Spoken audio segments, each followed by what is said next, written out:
میرے محترم بھائیوں بہنوں، میرے عزیزوں، بچے بچیوں، پوری دنیا کے انسانوں،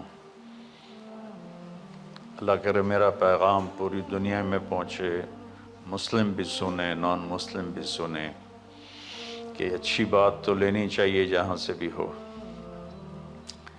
عید قربان جس کو ہم کہتے ہیں وہ قریب ہے، 5 دن 6 دن باقی ہیں۔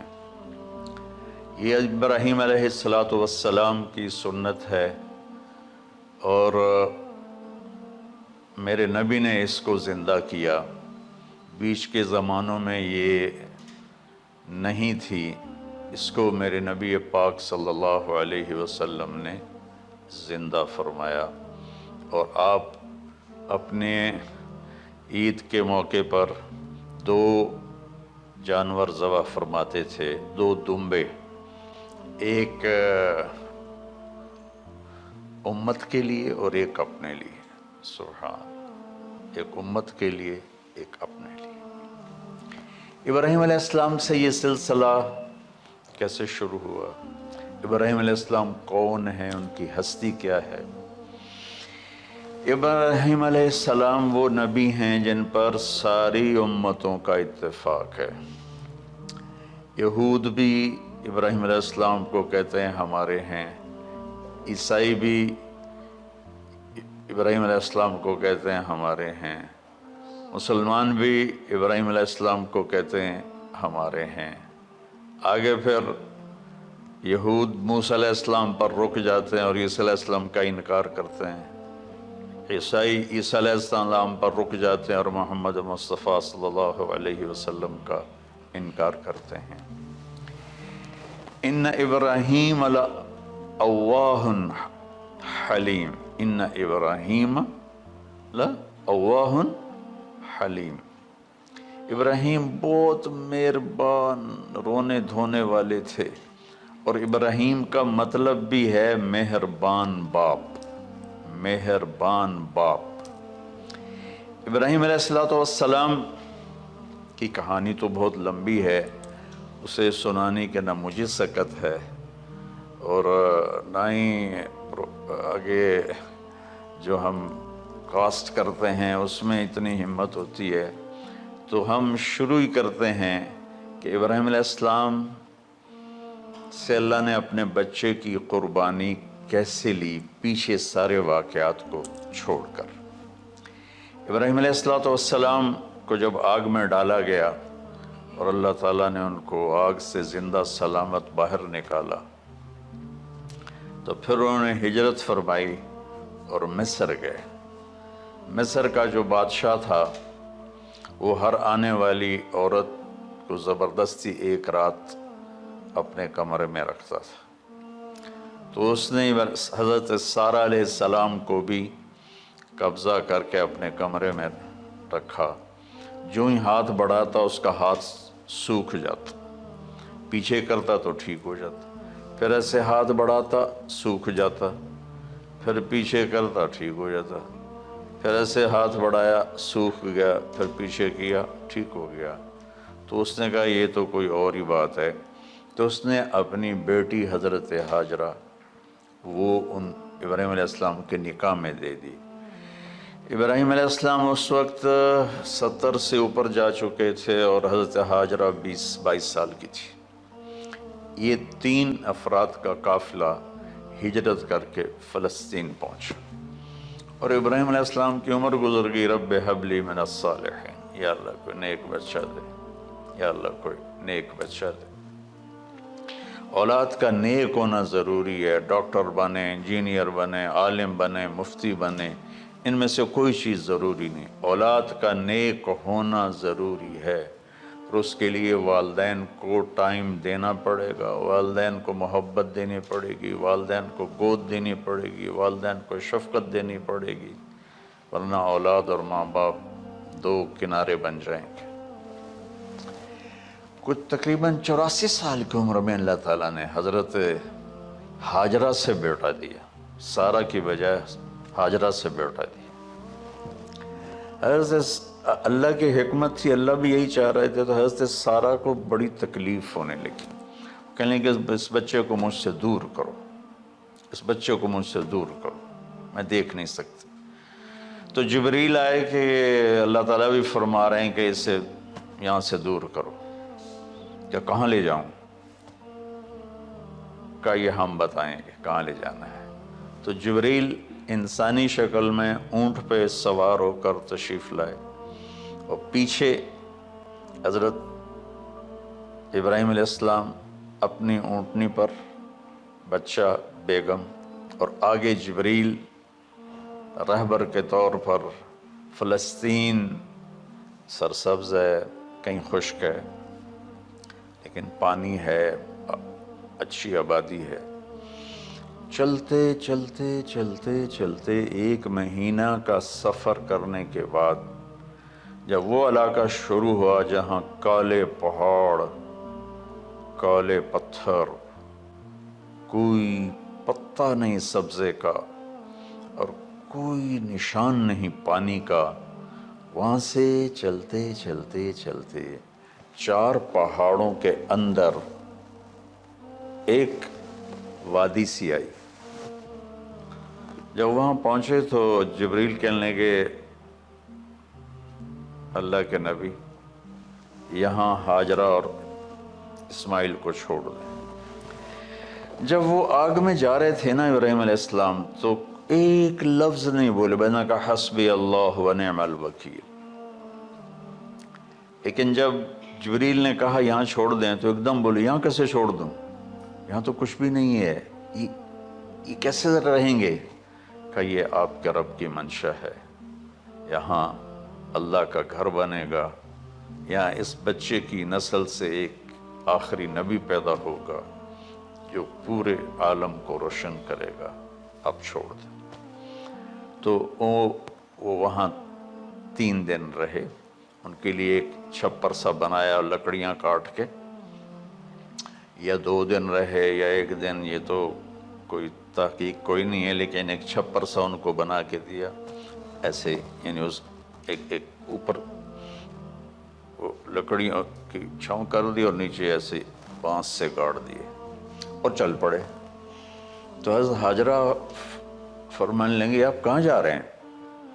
اتنا بڑا امتحان تھا کہ جواب نہیں دینا، بس چپ کر کے چلو۔ انہوں نے پھر پوچھا آپ مجھے چھوڑ کے کیوں جا رہے ہیں؟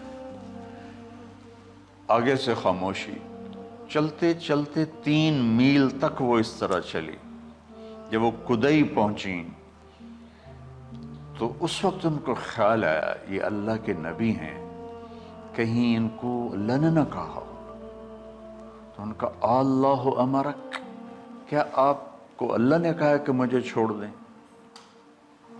کہنے لگے ہاں، یوں کیا۔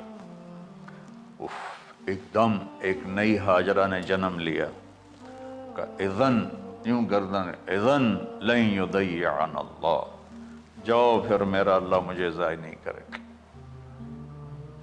ابراہیم علیہ السلام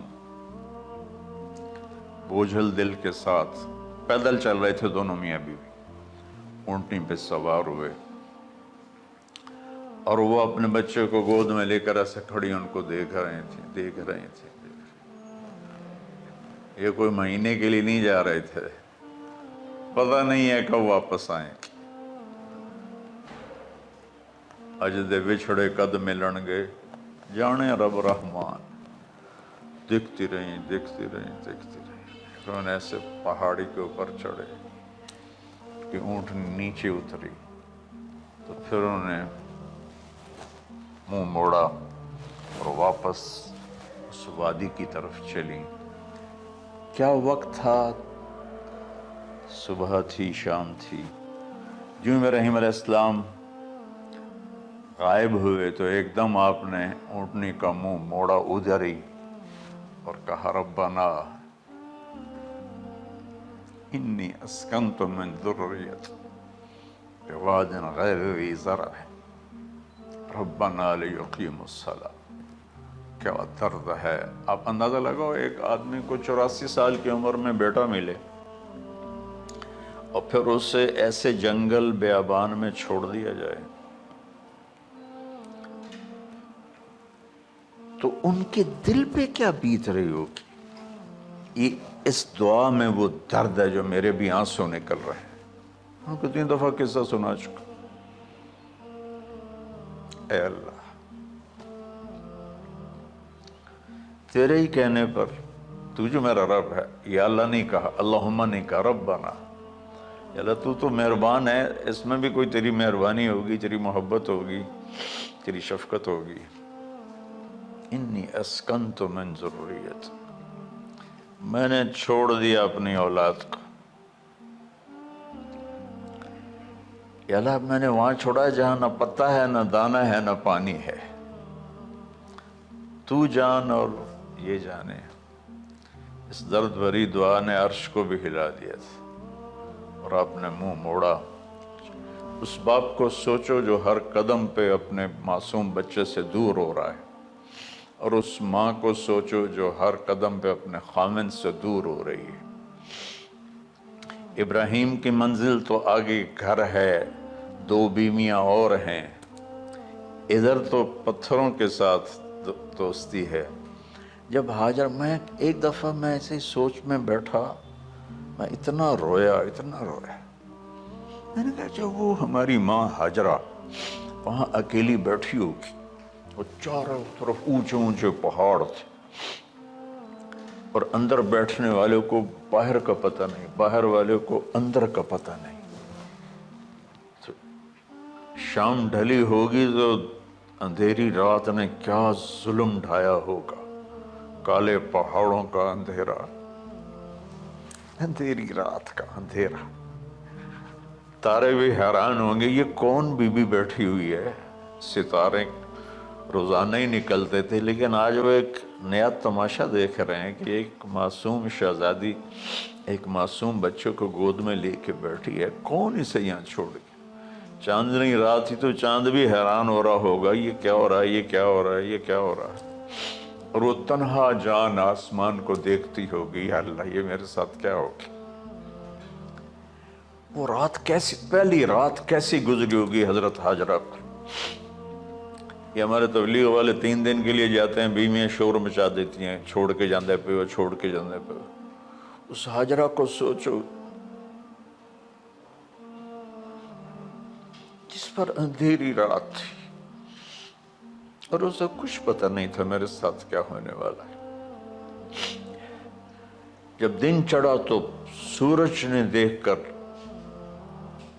اس کی آنکھیں پھٹ گئیں کہ یہ کیا ہے. وہ تو کسی پہ رحم نہیں کرتا. اس کی آگ نے پتھروں کو تپایا، میری ماں ہاجرہ کے چھپر کو تپایا اور تڑپا کے رکھ دیا. ایک چھوٹا سی مشکیزہ تھا پانی کا، اس سے گھونٹ گھونٹ پی کے ان کے منہ میں بھی ڈر رہی تھی. اس مشکیزے پر 3 دن گزرے، پانی ختم ہو گیا. ہم 92 کے حج میں پھنس گئے. مزدلفہ سے پہلے تو ہماری بس میں پانی کوئی نہیں تھا. جو اس وقت ہمارا حال ہو، ہمیں پتہ تھا 2-4 گھنٹے کے بعد پانی ہے، لیکن جو اس وقت بچے بھی تھے، چیخ و پکار تھی. ہاجرہ کی چیخیں کون سن رہا تھا؟ اور ادھر اسماعیل کی دھاڑ دھاڑ شروع ہو گئی، پیاس کی وجہ سے، بھوک کی وجہ سے. بے بس ماں دیکھ رہی ہے، میں کیا کروں.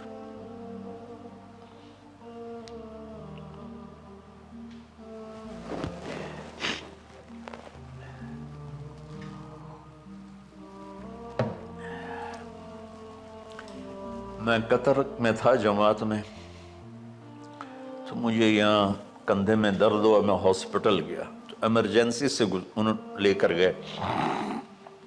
ایک بچہ تڑپ رہا تھا اس میں، جو ہاسپٹل کا بیڈ ہوتا ہے چھوٹا سا. اس کی ماں ٹیک لگا کر نا اس کو یوں دیکھ رہی تھی. مجھے نہیں پتا وہ کون ہے، مجھے نہیں پتا اس بچے کو کیا ہے، لیکن آپ یقین مانیں یہ جو میرے آنسو ہیں اس عورت کی وجہ سے، کہ جس خاموش ساز خاموش فریاد سے معمور ہیں. نالا اگر لب پہ آتا ہے تو مجبور ہیں ہم. جس طرح وہ ماں ساز خاموش تھی اور اس کے چہرے پر درد پکار رہا تھا. میں صرف ایسے گزرتے گزرتے اس کو دیکھا اور میں آج رو رہا ہوں 15 سال کا قصہ یاد کر کے. تو ہاجرہ کے چہرے کو کون پڑھنے والا تھا؟ کون سی ایمرجنسی وارڈ میں بیٹھی تھی؟ کون اس کے لیے کہہ رہا تھا میں پانی لاتا ہوں، کھانا لاتا ہوں؟ موت تھی دونوں ماں بیٹی کی. تو یہ بے قراری میں صفا مروہ کی دوڑ لگائی. انہیں پتا تھا کچھ نہیں ہے.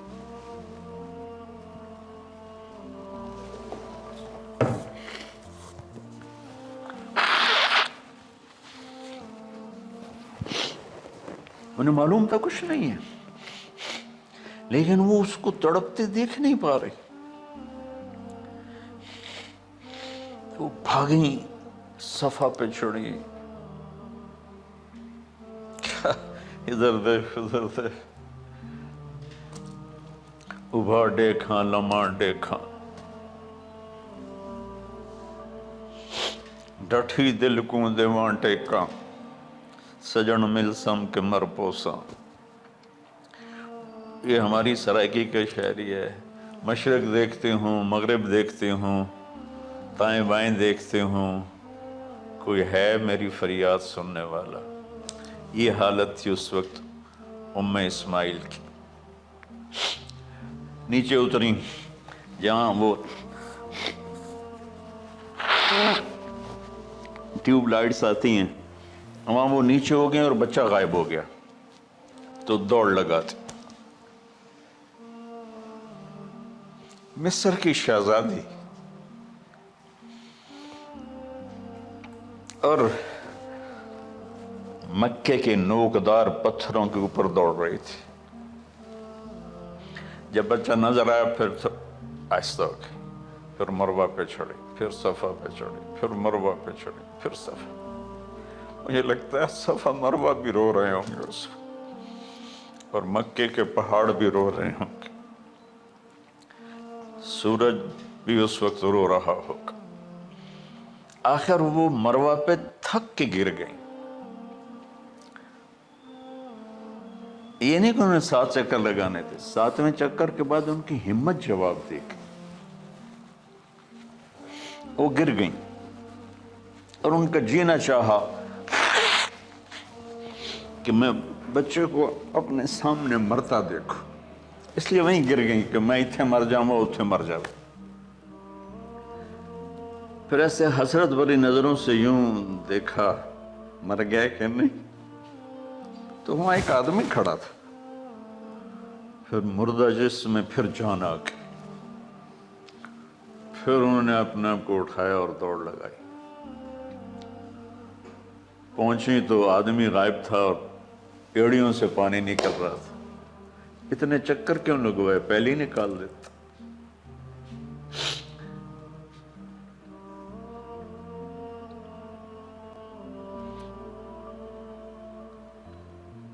عاشق ہوں میں عشق کماں میں، دل رکھیں وانگ پہاڑاں ہو.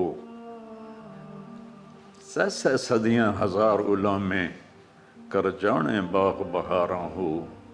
منصور جے چک سولی دتے، جڑے واقف کل اسراراں ہو. سجدیں سر چائیں نہ باہو، توڑے کافر کہیں ہزاراں ہو. عاشق سوئی حقیقی جڑا، قتل معشوق دے مننے. سر نو جوڑے تے مکھ نہ موڑے، بھامیں 100 تلواراں کھنے. سچا عشق حسین علی دا باہو، سر دتے تے راز نہ بن.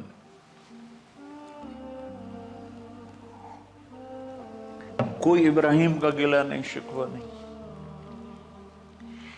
یہ 7 چکر اور تڑپ اور درد، اس کے بعد پانی کیوں نکالا؟ پہلے کیوں نہیں نکالا؟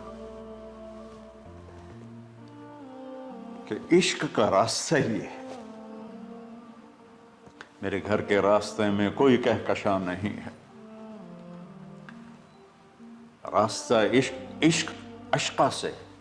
اشکا کہتے ہیں آکاس بیل جو درخت کو چمڑ جاتی پیلی، تو وہ درخت اس کا ایسا عاشق ہوتا ہے، سب کچھ اس کو کھلا کے خود خوش ہو کے جل کے بالن بن جاتا ہے. اس سے اشکا ہے کہ عشق ایسی چیز ہے، عشق تے آتش ڈوہیں برابر اتے عشق دا تاؤ تے کھیڑا، آتش ساڑے کخ تے کنیرا، عشق ساڑے دل جیڑا. خواجہ غلام فرید صاحب کی شاعری سنا رہا ہوں کہ عشق میں بھی آگ ہے اور لکڑی میں بھی آگ ہے. لکڑی کی آگ خس و خاشاک کو جلاتی ہے اور عشق کی آگ دل کو جلا کے برباد کر دیتی ہے.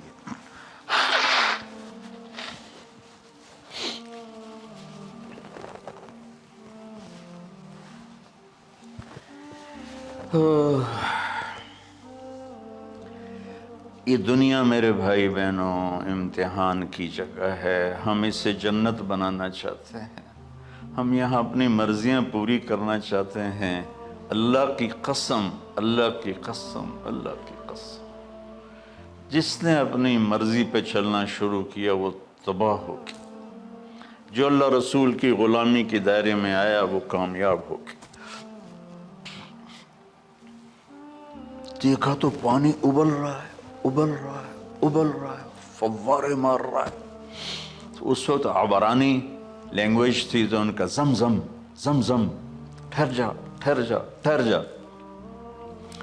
وہ نیچے زور، اللہ کو بھی یہی منظور تھا، وہ نیچے زور. میرے نبی نے فرمایا اگر میری ماں زم زم نہ کہتی تو پورے عرب کو یہ پانی سیراب کر دیتا.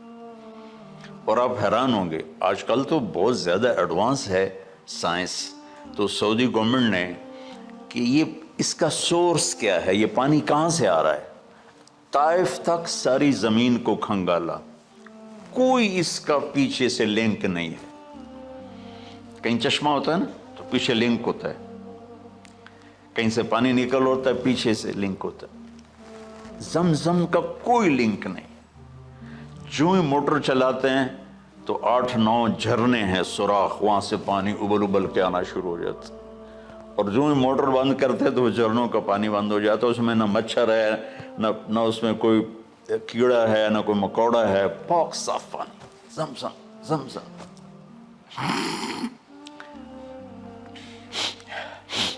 جتنا اونچا بنانا ہو بلڈنگ اتنی گہری بنیاد. اس ماں بیٹے سے محمد مصطفیٰ نے آنا ہے تو پھر بنیاد تو گہری ہوگی نا، ایسے تو نہیں ہے نا.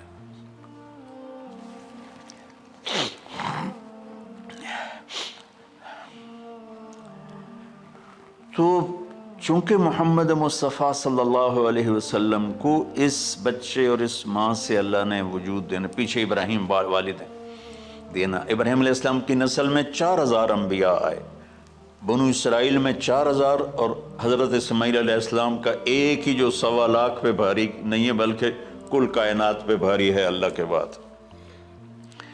تو اس لیے پسائی ہوئی یہ جو بناتے ہیں اپنی باڈیز، وہ اپنی کتنی پسائی کرتے ہیں، وزن اٹھاؤ دوڑو، وہ کیا کیا اپنے آپ کو مشقت میں ڈالتے ہیں، تب جا کے وزن وہ نکھر کے آتے ہیں. یہاں کوئی آبادی نہیں تھی. یمن سے لوگ جاتے تھے شام تجارت کے لیے. تو قبیلہ جرہم کا گزر تھا، پانی نہیں تھا، تو وہ پانی کی تلاش میں تھے. انہوں نے پرندے دیکھے، وہ کہنے کہ پرندے تو پانی پر آتے ہیں. انہوں نے 2 آدمی بھیجے. آگے دیکھا ایک خاتون، ایک بچہ اور کنواں تو نہیں تھا، پانی چشمہ. تو وہ سارے آئے اور کہا کہ بہن ہم یہاں ٹھہر جائیں. کہا ٹھہرو لیکن پانی میرا. ان کا ٹھیک ہے، پانی آپ کا ہے. تو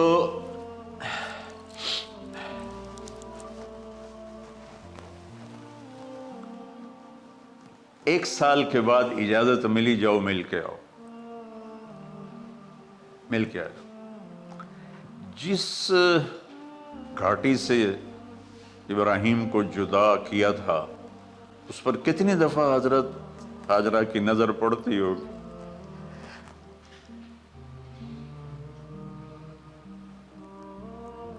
اگر آپ اس کو فیل کریں تو یہ قصہ بیان ہی نہیں ہو سکتا،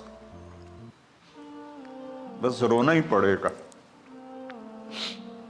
اور خاص طور پر آج کے دور میں جب کوئی اللہ کو کی ماننے کے لیے تیار ہی نہیں ہے، کوئی جہنم سے ڈرنے کے لیے تیار نہیں، کوئی جنت کی طلبگار نہیں. 1 سال کے بعد اونٹنی کا سر نظر آیا تو دل اچھل کے آسمان کو جا لگا کہ میری آنکھوں کی ٹھنڈک آ گئی، میرے سر کا سایہ آ گیا، میرے بیٹے کی چھاؤں آیا. وہ اونٹنی بٹھائی، کہا تشریف لائیے. کہنے لگے اترنے کا حکم نہیں ہے، صرف ملاقات. نہ آتے صبر آیا ہوا تھا، صبر توڑ کے پھر جا رہے ہیں. تو اف نہیں کی آہ نہ کر لبوں کو سی، زخم پہ زخم کھا کے جی. اپنے جگر کا لہو پی، آہ نہ کر لبوں کو سی. عشق ہے دل لگی نہیں، سینے پہ تیر کھائے جا. آگے قدم بڑھائے جا، یعنی زبان حال سے کہہ دے اس کے ہاں ستائے جا. کوئی شکوہ گلا نہیں ہے، یہ کیا ملنا ہے. نہ آتے وہیں بیٹھے رہتے. کہنے لگے اچھا بچہ گود میں دے دوں. سینے سے لگا، پیار کی بہتے آنسو بچے کے رخسار پہ گرے. بچوں کو پتہ نہیں کون ہے. کہنے لگی اجازت ہے آپ کا سر دھو دوں، منہ دھو دوں، پاؤں دھو دوں، ہاتھ دھو دوں؟ یہ پانی پاک ملا ہے. ٹھیک ہے. واپس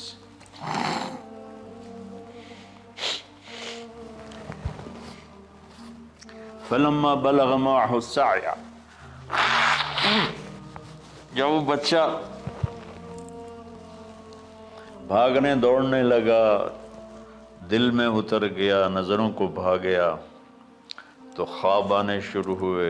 قیمتی چیز قربان کرو، پتہ نہیں کتنی بکریاں قربان کر دیں.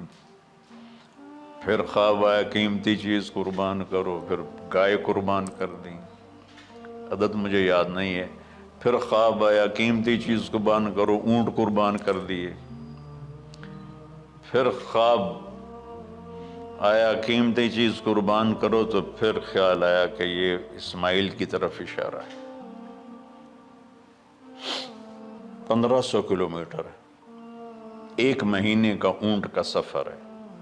چھری لے کر ایک باپ بچے کو ذبح کرنے جا رہا ہے.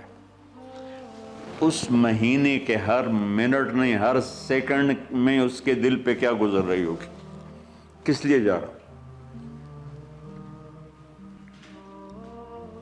ساری دنیا پھرتے ہیں، جب گھر واپس آنے کا ہوتا ہے تو خوش ہو رہے ہوتے ہیں کہ پاکستان جا رہے ہیں، پاکستان جا رہے ہیں. کتنی دفعہ اللہ نے دنیا پھرائی.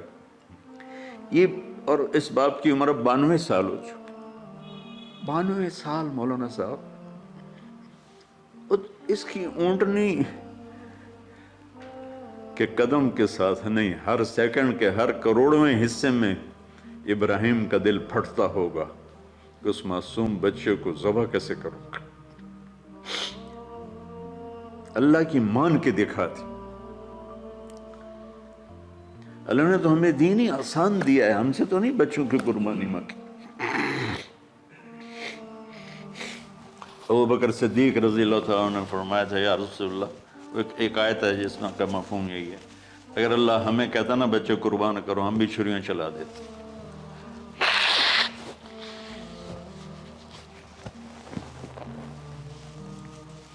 تو میں اس تصور میں جب ڈوبتا ہوں میں رونا شروع کر دوں. عاصم کا بازو ٹوٹا، 6 سال کا تھا. اس کو جوڑ رہے تھے تو اس کی چیخیں نہیں کرنی تھی، میں باہر نکل گیا، مجھ سے چیخیں سنی نہیں گئی، حالانکہ اس کا علاج کرنے کے لیے کر رہے تھے. اور یہ 92 سال کی ہستی بڑھاپے میں 1 مہینے کی اذیت برداشت کرتے ہوئے جا رہے ہیں کہ بیٹا ذبح کرنا ہے، بیٹا ذبح کرنا ہے، بیٹا ذبح کرنا ہے۔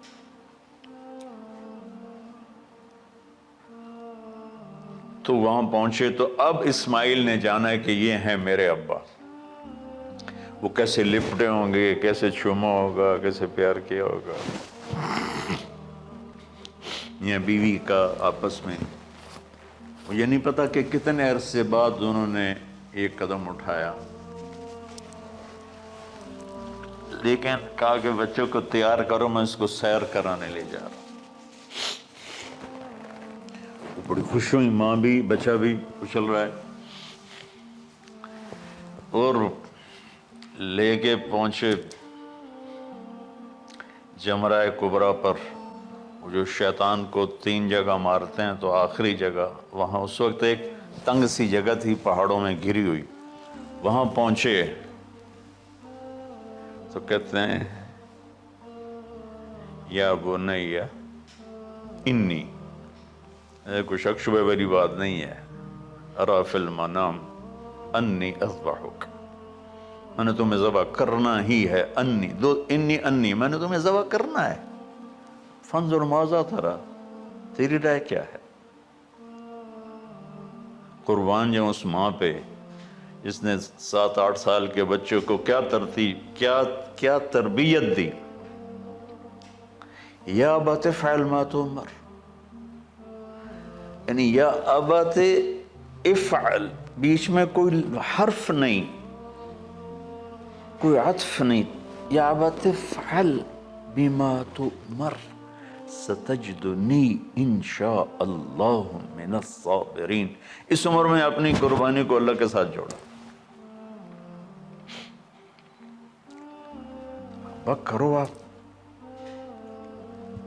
یہ جب ماں اپنے بچوں کو فوکس کر، آج کی مائیں، میں گلہ کرتا ہوں آپ کے والدین سے، میں گلہ کرتا ہوں، انہوں نے اپنی اولاد کو فوکس نہیں کیا، یہ اپنے دھندوں میں اتنا پھنسے ہوئے ہیں، اپنے کاموں میں، اس بدبخت یہ کیا فون ہے، کیا کہتے ہیں اس کو، سمارٹ فون، سیمسنگ موبائل، اس میں اتنا گم ہو گئے ہیں کہ بچے اگنور ہو گئے ہیں۔ 3 سال کا بچہ اسکول جا رہا ہے، اسے ماں کی گود چاہیے، اسے اسکول بھیج رہے ہیں، وہ وہاں میرے بچے کو ڈسلیکسیا تھا، اس کو عاصم کو، اس کو پڑھنا نہیں آتا تھا، ایک بیماری ہے، تو اس کی ٹیچریں مار مار مار اس کا حشر کر دی تھی، میرا بچہ برباد کر دیا انہوں نے۔ وہ 6 سال کی عمر میں ڈپریشن کا شکار ہو۔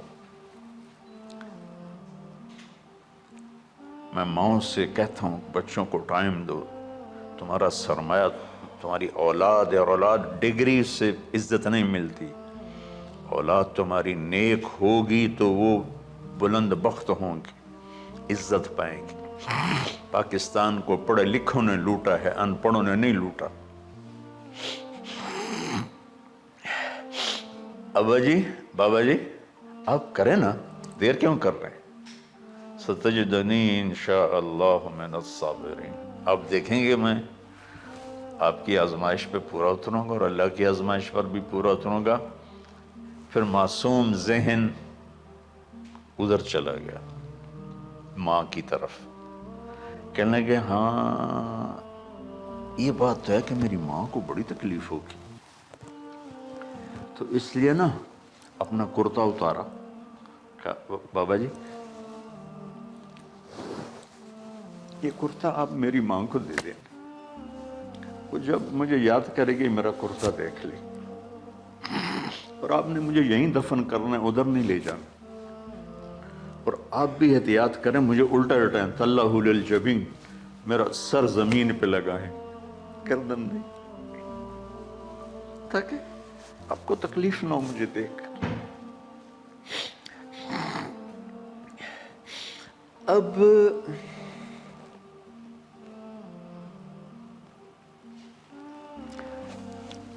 میں تو مرغی ذبح ہو رہی ہوں نا تو اس کو تڑپتے نہیں دیکھ سکتا، قربانی کے لیے مفتی صاحبان کہتے ہیں کہ اوپر کھڑا ہونا چاہیے، خود کرے یا اوپر کھڑا، میں نہیں کھڑا ہو سکتا، جانور جب تڑپتا ہے تو مجھے کچھ ہونے لگتا، تو میں بچوں کو بھیجتا ہوں جاؤ قربانی پہ کھڑے ہو۔ جیسے ابراہیم علیہ السلام کا تصور کر کے میری چیخیں نکل کہ انہوں نے جب ان کی کمر پہ گوڈا رکھا ہوگا یوں کر کے، ہاتھ باندھے، پاؤں باندھے، اور سر کے بال یوں اٹھا کے یہاں لائے ہوں گے سر کو، اور چھری یہاں رکھی ہوگی، تو کیا کیفیت؟ تو یوں آسمان کو دیکھ کر کہ یا اللہ، کیا تم مجھ سے ناراض ہو گیا کہ میرے دل میں اسماعیل زیادہ اتر گیا ہے؟ یا اللہ ایسا کبھی نہیں،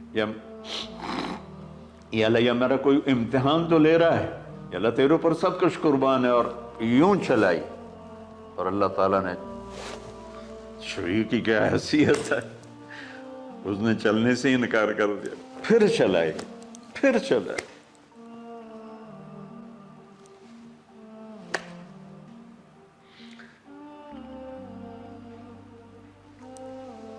بعضی کتابوں میں ہے تو صحیح، لیکن روایت کی کتنی حیثیت ہو تو مجھے نہیں پتا، لیکن چونکہ یہ ایک تاریخی چیز ہے کہی جا سکتی ہے۔ کہتے ہیں پھر گئے اور چھری کو تیز کیا پتھر پر، تیز کر کے جب آئن اور بال پکڑے، آسمان کے فرشتے 2 دفعہ روئے ہیں انسانی تاریخ میں، آسمان کے فرشتے 2 دفعہ روئے ہیں انسانی تاریخ میں۔ ایک جب ابراہیم علیہ السلام نے ان کی کمر پہ اپنا گھٹنا رکھا کہ سر کے بال پکڑ اور چھری پکڑ کے یہ کہا کہ اللہ تم مجھ سے ناراض ہوگی، تو آسمان کے فرشتوں کی چیخیں نکل، اور ایک جب اللہ کے نبی کو طائف میں پتھر پڑے کہ اللہم انی اشکو الیک ضعف قوتی، تو آسمان کے فرشتوں کی چیخیں نکل گئی جب ہمارے نبی کو طائف والوں نے مارا اس پر۔ یہ 2 دفعہ آسمان کے سب فرشتے روئے۔ تو پھر اللہ نے کہا بس، نادیناہ ان یا ابراہیم قد صدقت الرؤیا انا کذالک نجزی المحسنین، ابراہیم تو پاس ہو گیا ہے، چھری چل گئی، اور آنکھوں پر تو پٹی تھی، چھری چل گئی، پٹی کھولی تو سامنے کبش تھا، تنبا اور اسماعیل اور جبریل کھڑے ہوئے تھے۔ اس جانور کی قربانی ایک علامت ہے، اس قربانی سے ایک پیغام ہے کہ اپنے غلط جذبات کو اللہ پر قربان کر دو۔ ہم سے اللہ نہیں کہہ رہا بچے قربان کرو، ہم سے کہہ رہا غلط جذبات قربان کرو۔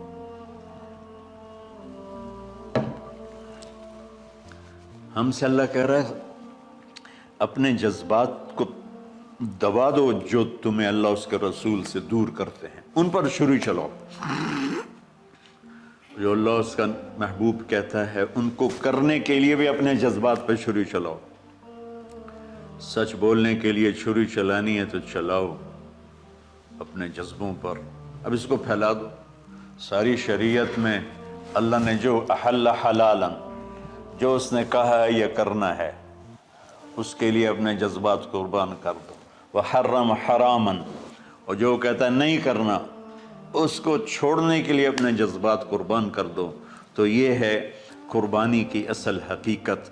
جانور دمبے ذبح کرنا تو اس کی ایک علامت ہے، اس کی ایک علامت ہے کہ ہم، میرے نبی نے حج پر 63 اونٹ ذبح کی، اپنے ہاتھ سے ذبح کی، باقی 37 حضرت علی رضی اللہ تعالیٰ علیہ السلام نے ذبح کی۔ تو بھائیو، قربانی کی اصل یہ ہے کہ ہم اللہ اس کے رسول پر اپنے جذبوں کو قربان کرتے ہیں، اپنے جذبوں کو قربان کرتے ہیں۔ مولانا ابوالکلام آزاد رحمۃ اللہ علیہ کا میں مضمون پڑھ رہا تھا اسی قربانی پر، تو انہوں نے فرمایا، انہوں نے لکھا، وہ خطابت اور قلم کے تو بادشاہ تھے، واقعی وہ ابوالکلام تھے۔ انہوں نے لکھا کہ اللہ نے چھری کے لیے چلنا طے کیا ہوا تھا، اللہ نے چھری کے لیے چلنا طے کیا ہوا تھا۔ جب اسماعیل کو لٹایا گیا تو اسماعیل کو کھینچ لیا، چھری کو روک دیا۔ جب میرے نبی کے والد کو حضرت عبد المطلب جب زمزم کا کنواں کھود رہے تھے تو باپ بیٹا تھے حارث اور عبد المطلب، تو تھک کر کے ایک دن کہنے لگے یا اللہ اگر تو مجھے 10 بیٹے دے گا نا تو میں ایک تیرے نام پہ قربان کروں گا۔ اللہ نے 15 دے دیے۔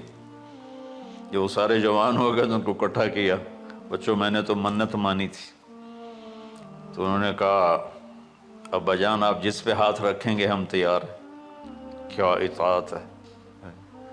تو کہنے لگے نہیں میں قرعہ ڈالوں گا، جو اس زمانے کا طریقہ تھا وہ تیروں کے ساتھ۔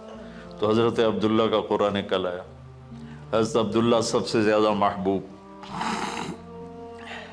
تو انہوں نے ہاتھ پکڑا، چھرا اٹھایا۔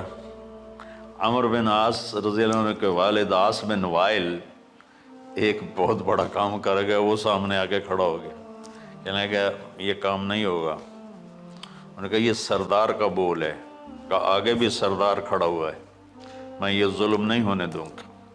سارے مکے والے اس کے ساتھ ہو گئے، عبد المطلب اکیلی رہ گئے۔ انہوں نے کہا وہ جو ہے نا قطبہ کاہنہ نجران میں، وہ جو فیصلہ کرے گی یا غصفان میں وہ مانوں گا۔ کہا چلو۔ تو غصفان یا نجران گئے قریش مکہ کے سردار۔ تو اس کاہنہ عورت، جیسے آج اس زمانے کی جج ہوتی تھی، مرد بھی عورت میں، اس نے کہا کہ تم لوگ قتل کا معاوضہ کیا لیتے ہو؟ کہ 10 اونٹ۔ کہ اچھا ایسا کرو، ایک تیر پہ لکھو عبداللہ اور ایک پہ لکھو 10 اونٹ اور قرعہ ڈالو۔ اگر اونٹوں کا قرعہ نکل آئے تو جتنے اونٹ لکھے ہیں وہ ذبح کر کے عبداللہ کو چھوڑ دو، اور اگر عبداللہ کا نام نکلے تو ہر دفعہ 10 اونٹ بڑھا دو۔ تو وہ سارے بڑے خوش ہو گئے۔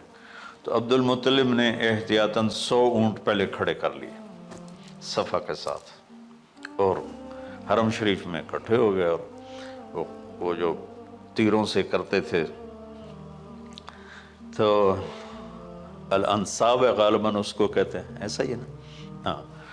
تو وہ 10 اونٹ عبداللہ، اس نے جو قرعہ اندازی میں علماء نے جو پھینکا تو نکلا عبداللہ۔ تو وہ 10 اونٹ اس نے پہلے الگ کھڑے کیے تھے تو 20 کر دیے، پھر قرعہ ڈالا تو عبداللہ، پھر 10 اور کر کے 30 کر دیے، پھر قرعہ ڈالا تو عبداللہ، پھر 10 اور کی تو 40 ہو گئے، پھر قرعہ ڈالا تو عبداللہ تو 50 ہو گئے، پھر قرعہ ڈالا تو عبداللہ تو 60 ہو گئے۔ مکے والوں کی آنکھیں پھٹنے لگی، پسینے آنے لگے۔ پھر قرعہ ڈالا عبداللہ تو 70 ہو گئے، 80 ہو گئے، 90 جب ہوئے تو سب کی آنکھیں باہر نکل آئیں کہ اب پیچھے تو اونٹ ہی ختم ہو گئے۔ تو پھر قرعہ ڈالا 100 پر تو نکلا 100 اونٹ۔ تو سب نے نعرے لگائے، تو عبد المطلب کے لئے نہیں میں ایک دفعہ اور کروں گا، کیا تو پھر 100 اونٹ، پھر سب نے نعرے لگائے، کہ نہیں میں ایک دفعہ اور کروں گا، پھر کیا تو 100 اونٹ۔ تو پھر عبد المطلب نے حضرت عبداللہ کو آزاد کیا، 100 اونٹ خود ذبح کیے۔ تو ابوالکلام آزاد رحمۃ اللہ علیہ فرماتے ہیں دوسری دفعہ وہ چھری چلنے لگی حضرت عبداللہ پر۔ ایک واقعہ بھی اس کے ساتھ عجیب ہے۔ آپ بازار میں جا رہے تھے حضرت عبداللہ، تو سامنے سے ایک نا پہلی کتابوں کی عالم عورت آ گئی، اس نے اسے دیکھا تو کہا عبداللہ تیری جان بچانے پہ 100 اونٹ لگے تھے نا؟ کہاں؟ کہ ایک رات میرے ساتھ گزار لے، 100 اونٹ میں دوں گی۔ تو اس نے نور نبوت دیکھا یہاں، تو آپ نے کہا نہیں میں عزت دار ہوں، میں یہ کام تو نہیں کر سکتا۔ تو پھر فرمایا کہ اللہ نے اسماعیل کو نکالا، عبداللہ کو نکالا، لیکن چھری نے چلنا تھا۔ جب حسین کی باری آئی تو اللہ نے چھری کو کہا چلو، اور وہ کاٹتے چلی گئی گاجر مولی کی۔ میرے نبی کی ساری نسل ذبح کی۔ کتنا کہا اذکرکم فی اہل بیت، اذکرکم فی اہل بیت، اذکرکم فی اہل بیت۔ صرف 60 سال بعد امت نے 89 سمیت 72 انسان ذبح کر دی،